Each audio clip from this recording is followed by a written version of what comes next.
What's up guys, ito na ang part 2 nanograms Yaiba Samurai Legend.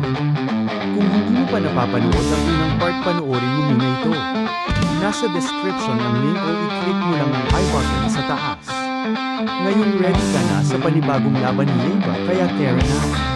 Habang nangyayari ito, tinitignan ni Lolo ang mahiwagang espada ni Yaiba. Ramdam niya na nagising na ang masamang Oni. Kinabukasan, makikita si Yaiba sa bubong habang nagsasanay gamit ang isang teknik na tinatawag na kakei, isang paraan ng pakikipaglaban habang nakapiring. Sa teknik na ito, nakakaramdam siya ng pag-atake sa isang partikular na zone kahit hindi niya ito nakikita. Para subukan siya, nagpasya si Lola na ihagis ang isang bato kay Yaiba. Laking gulat nila ni Sayaka nang agad na nasalo ni Yaiba ang bato. Pero nawalan agad ng konsentrasyon si Yaiba, kaya bumagsak ulit ang bato at tumama sa ulo niya. Sa eskwelahan kinabukasan, pagdating ni Yaiba, agad siyang pinalibutan ng mga pasaway na estudyante at sinabing ang cute daw niya. Nakita ito ni Sayaka at nagtataka kung ano bang nakikita ng mga babae sa lalaking tulad niya. Maya-maya, lumapit ang mga manyok na kaklase ni Yaiba at ipinakita sa kanya ang mga larawan ng mga babae na may malalaking dibdib. Tahimik lang si Yaiba at sinabing mas madalas pa siyang maligo kasama si Sayaka. At hindi raw ganun ang katawan nito kumpara sa mga nasa litrato. Narinig ito ni Sayaka at labis siyang napahiya. Kaya kinuha niya ang gitara para hampasin si Yaiba, pero natigilan siya nang mapansin niyang naramdaman agad ni Yaiba ang galaw niya kahit hindi siya nakaharap. Nagkaroon ng kaguluhan nang biglang itinuro ng mga kaklase ang bintana, dumating si Anamaru sa school, may sungay sa ulo. Napansin ni Yaiba na lumaki si Anamaru at may masamang aura, kaya medyo kinabahan siya. Hinamon siya ni Anamaru ng isang laban para malaman kung sino talaga ang mas malakas. Naturally, na-excite si Yaiba. Kinuha niya agad ang espada niya at tumalon palabas ng bintana para harapin si Anamaru. Habang umatake si Yaiba, mabilis namang humugat ng tunay na espada si Anamaru at tinaga siya. Sa kabutihang palad, nakaiwas si Yaiba kaya gasgas lang ang inabot niya. Galit na galit si Yaiba at sinabi kay Anamaru na madaya siya dahil tunay na espada ang gamit niya. Napansin ni Sayaka na totoo nga ang espada, kaya nagsimula na silang kabahan sa magiging resulta ng laban. Napaatras si Yaiba at umatake ulit si Anamaru, pero nakaiwas ulit siya. Nakakita si Yaiba ng bakal na tubo at ginamit ito bilang pamalit sa espada. Tinawanan lang siya ni Anamaru.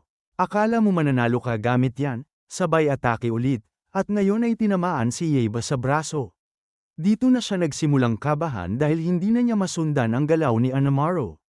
Kaya pumikit siya at sinubukang gamitin ang kakei technique para masundan ang kilos ng kalaban. Sinabi ni Anamaru na gagamit na siya ng totoong teknik, pero ngumiti lang si Yaiba at hindi natakot. Umatake si Anamaru mula sa itaas pero nasalo ni Yaiba ang espada niya nang nakapikit.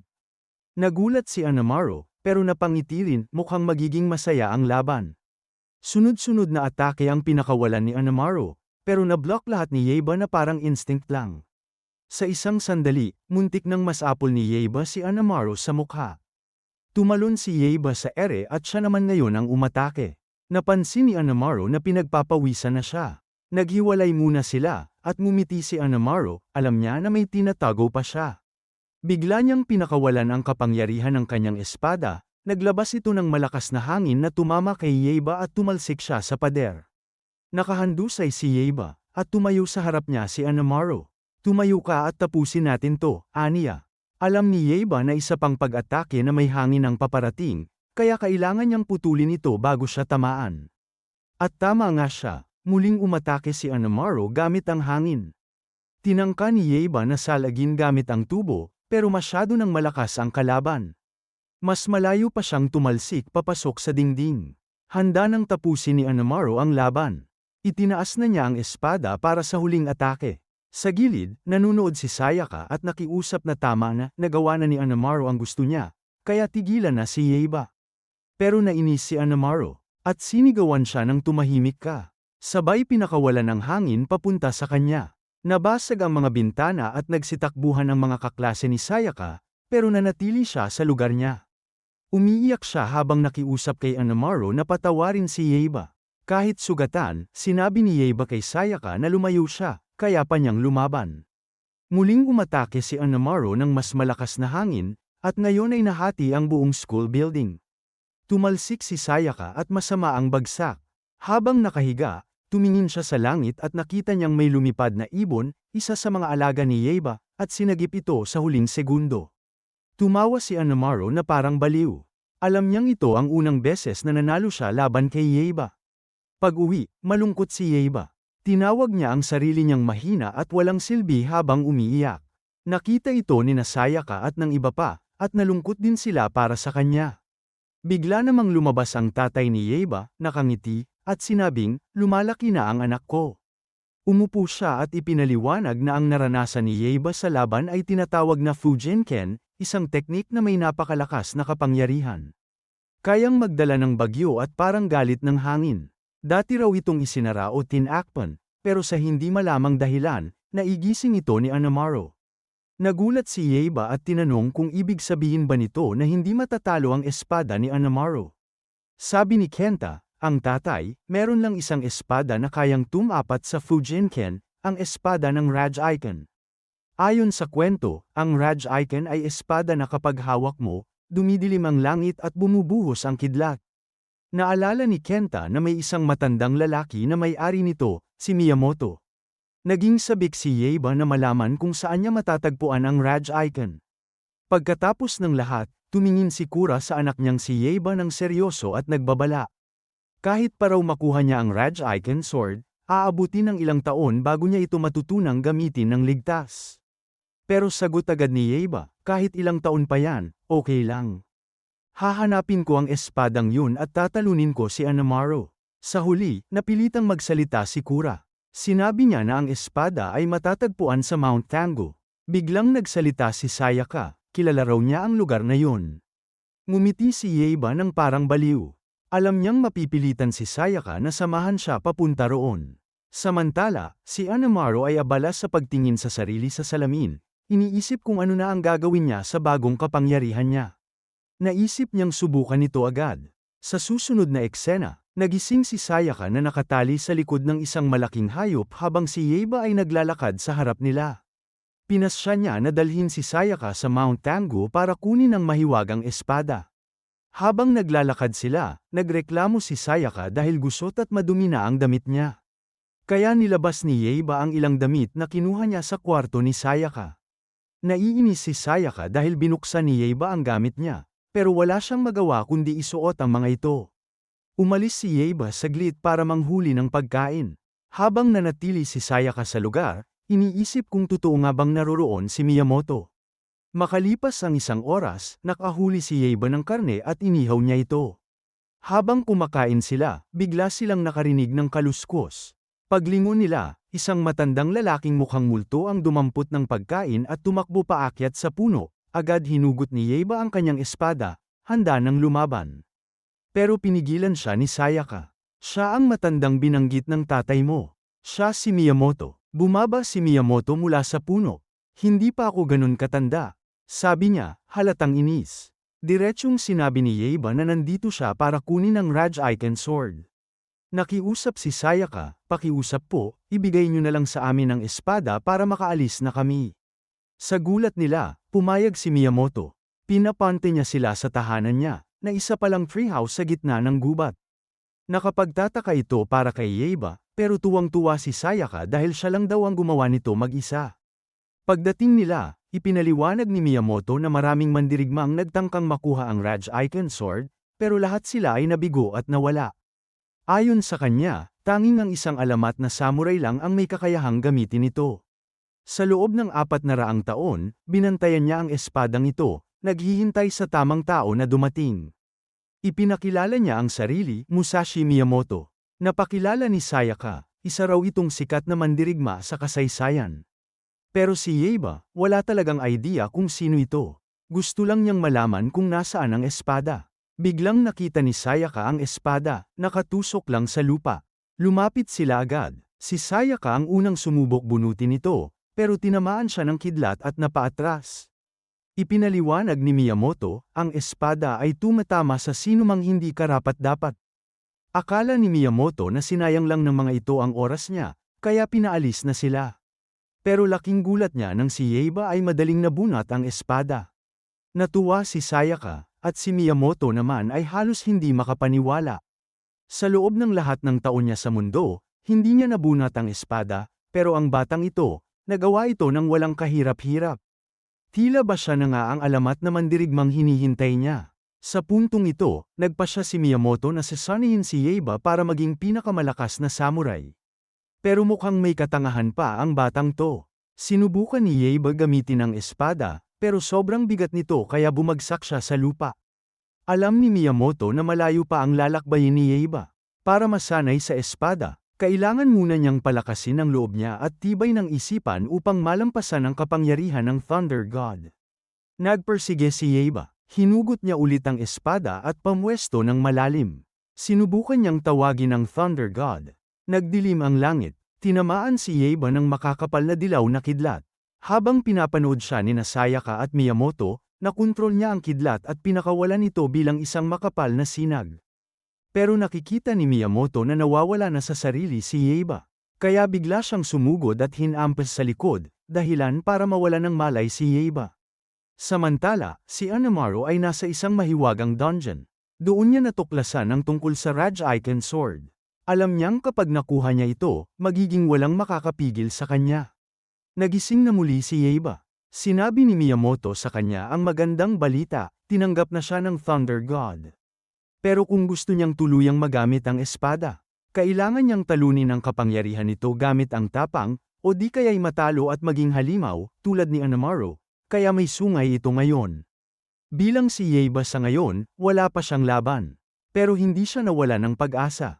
Buo ang loob niya. Sabi niya, hindi ako matatalo ng Thunder God. Ako ang gagamit ng Rajaiken. Ako ang tatalo kay Anamaru. Sa kabilang banda, gutom pa rin si Anamaru sa kapangyarihan.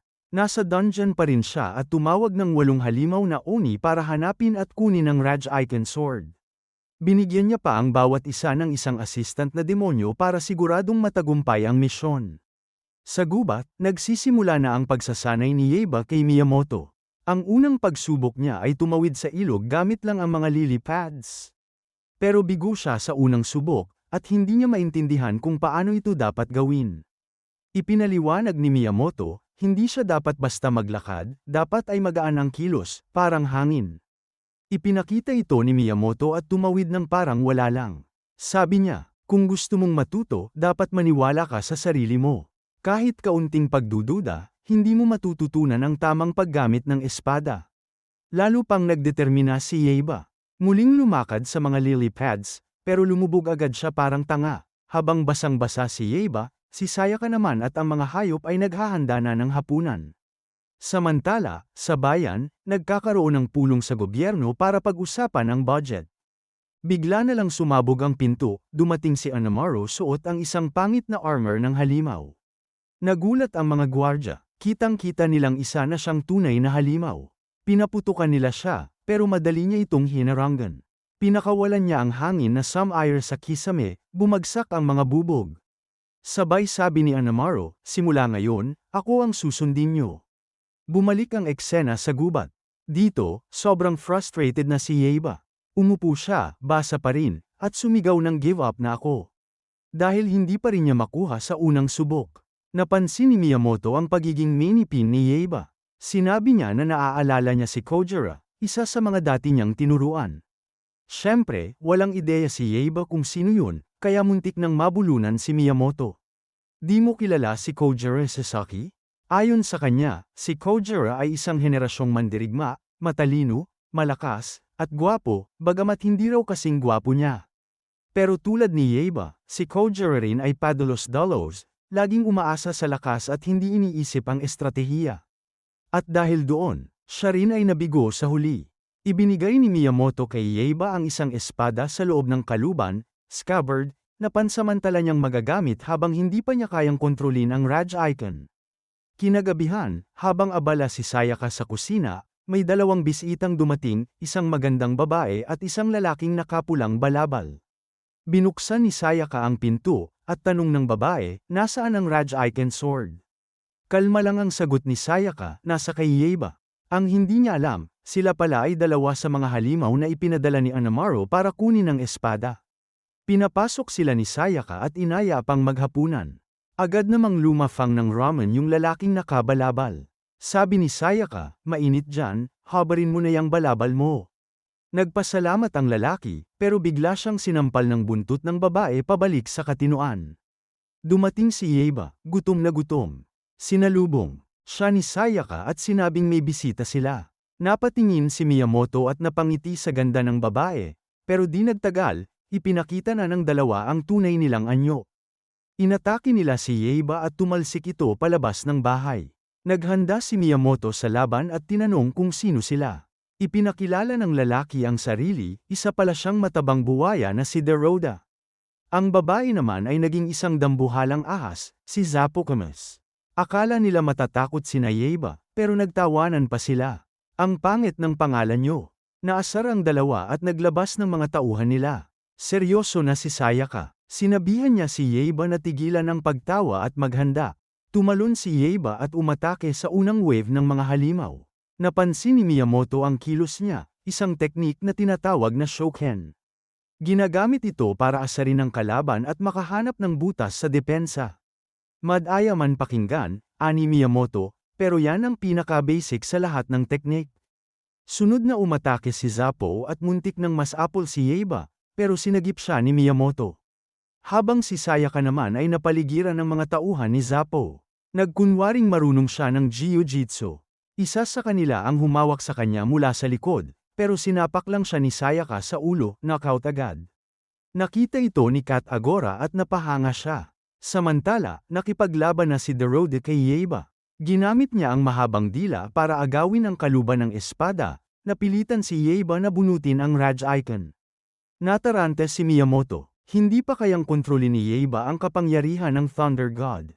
At tama siya, nabalot ng Thunder God si Yeiba, nawala ng kontrol at halos maglabas ng mapaminsalang kidlat. Buti na lang, na-knockout siya agad ni Miyamoto. Pero bigla, nagising si Yeiba ulit, nasa Thunder God mode pa rin. Wala na siyang kontrol sa sarili. Nagpakawala siya ng kidlat kay Miyamoto, na mabilis nakaiwas, pero nasunog ang buong bahay ni Miyamoto. Inatake ni Yeiba kahit ang sarili niyang mga kasama. Napailing si Miyamoto, masyado nang malayo ang narating ng kapangyarihan ng Thunder God. Tinutok ni Yeiba ang tingin kay Deroda at muntik na siyang patayin ng isang mabagsik na atake, pero sinagip siya ni Miyamoto. Nakiusap siya kay Deroda, makipag-alyansa ka muna. Kung hindi natin siya mapipigilan, patay tayong lahat. Pumayag si Deroda. Sabay silang umatake kay Yeiba, pero nakakayanan pa rin sila nito. Naglabas siya ng isang napakalakas na kidlat na sum-ire sa puno. Muntik pang mabagsakan sina Sayaka at Kat Agora. Nagplano si Miyamoto, aatake siya mula sa itaas habang si Deroda naman ay aatake sa gilid. Sumunod si Deroda, binigyan niya ng distraction si Yeiba. Pagkatapos, tumalon si Miyamoto para sa final blow, pero na-block pa rin ni Yeiba. Habang nagbabanggaan ang espada nila, nahulog mula sa katawan ni Yeiba ang orb ng Thunder God. Bumalik ang ulirat ni Yeiba. Wala na siya sa kontrol ng Thunder God. Tuwat sigaw si Miyamoto at Deroda. Pero agad silang nagkatinginan, magkaaway pa rin sila technically. Pero na-hostage na ngayon si Sayaka ng mga tauhan ni Zappo. Sabi ni Zappo, isuko ang espada kung gusto mong mabuhay siya. Inutusan niya si Deroda na tapusin na ang mga ito. Pero naalala ni Deroda kung paano siya sinagip ni Miyamoto. Nararamdaman ni Zappo na nagdadalawang isip na si Deroda, kaya umatake siya. Pero agad lumitaw si Yeiba para protektahan si Deroda. Kasama mo yan, di ba? Tanong ni Yeiba. Sagot ni Zappo, wala nang oras si Lord Anamaru sa mga mahihinang emosyonal. Nagsimula ang laban ni Zappo at Yeiba. Tumakbo si Yeiba papasok sa gubat para ilayo siya sa iba. Habang tumatakbo, tinalo niya ang ilan sa mga halimaw, pero hirap siya kay Zappo, sobrang lakas nito. Na-knockback si Yeiba, kaya nag-isip siya ng bagong diskarte. Habang tumatakbo, pinaikot niya ang espada. Muling napaatras si Yeiba matapos siyang atakihin ni Zappo. Pero sa pagkakataong ito, patuloy pa rin sa pag-ikot ang kanyang sandata dahil sa puwersang umiikot dito. Habang abala siya, may ilang tauhan na palihim na lumapit sa likod niya. Agad niyang inihagis ang umiikot na talam sa kanila. Sobrang talas nito kaya nakahiwa ito ng isang buong puno sa maraming piraso. Habang hinahabol ni Yaiba ang mga tauhan, tahimik siyang pinagmamasdan ni Miyamoto. Sabi niya kay Sayaka, matagal nang ginagamit ang ganitong estilo sa laban gamit ang sibat. Kung saan ginagamit ang puwersa ng ikot para manatiling umiikot ang talam. Samantala, napansin ni Zupo na wala na siyang panalo sa laban, kaya nagdesisyon siyang tumakas at dalhin ang Ragencon Orb pabalik kay Anamaru. Nakita ito ni Yaiba, at alam niyang kailangan niyang habulin si Zupo. Ang tanging paraan para mapigilan siya ay ang tumawid sa ilog. Hindi na nagdalawang isip si Yaiba. Mabilis siyang tumapak sa mga water lily at sa loob lang ng ilang segundo ay nasa kabila na siya ng ilog. Ginamit niya ang kanyang sinpuki na teknik para hiwain si Zupo ng buo. Nahati si Zupo sa gitna, at matapos nito, bumalik siya sa pagiging isang normal na ahas.